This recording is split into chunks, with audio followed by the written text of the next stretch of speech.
there was a human services company that was apparently in financial trouble.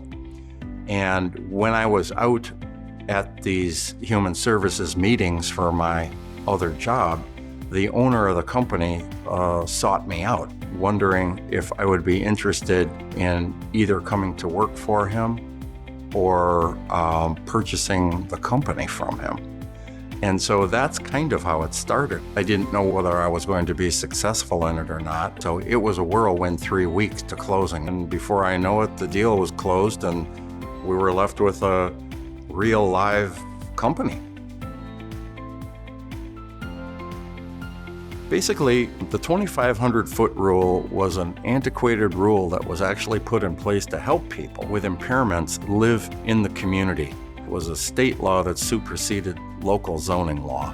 It made it really tough for us to open up a community living arrangement in a municipality if it was within 1/2 mile, 2,500 feet of another licensed CLA. But what ended up being probably good at one point ended up becoming bad. We were winning one lawsuit after another.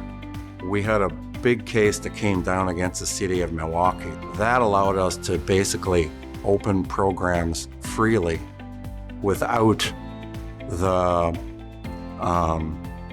additional burden of trying to convince communities to allow us to be there, because that violated people's rights with disabilities. I think I'm also proud of the fact that we opened a lot of different types of programs for a lot of different types of people. I mean, everybody is an individual. There's no one way that services need to be provided, or there's no one best way. I am pretty proud of the fact that we could take a case, a family, a person, and we could figure out what met their needs, not forcing them to meet the programs that we had available. It would have just broken my heart to see MyPath basically dismantled, because that's probably what would have happened. And that would mean a lot of people would lose their jobs. It just felt really wrong. So the idea behind an ESOP was kind of enticing, because it keeps the same people around that you've worked with, but then makes them the owners. That just felt right. I'm pretty bummed that I never found a good solution to create foster care resources for kids that needed those in a way that was economically sustainable. Could just never figure that out. I believed that we should have MyPath case managers, and not necessarily only case managers or only people that worked on admissions for like HIL or the Richardson School.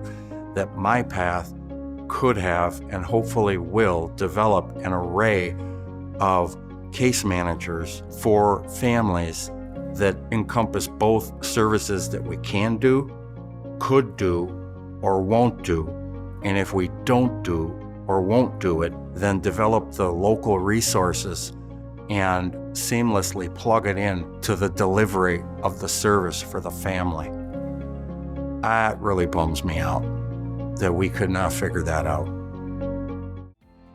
Well, I sure hope that there are enough people in the workforce that want to work in the field that we all love, so that we can provide services to people that desperately need our services. That is one of my biggest worries, is that we don't have the workforce to carry out our mission.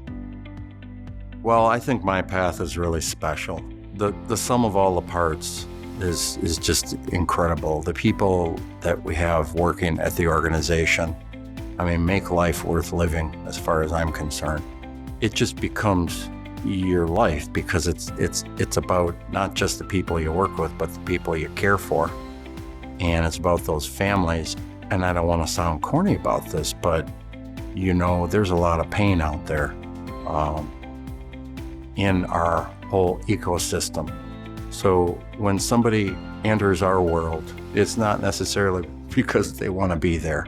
It's because they need to be there. And so I just want those people to know that this is what we love doing, and this is what we want to do with our lives. I think MyPath is really special.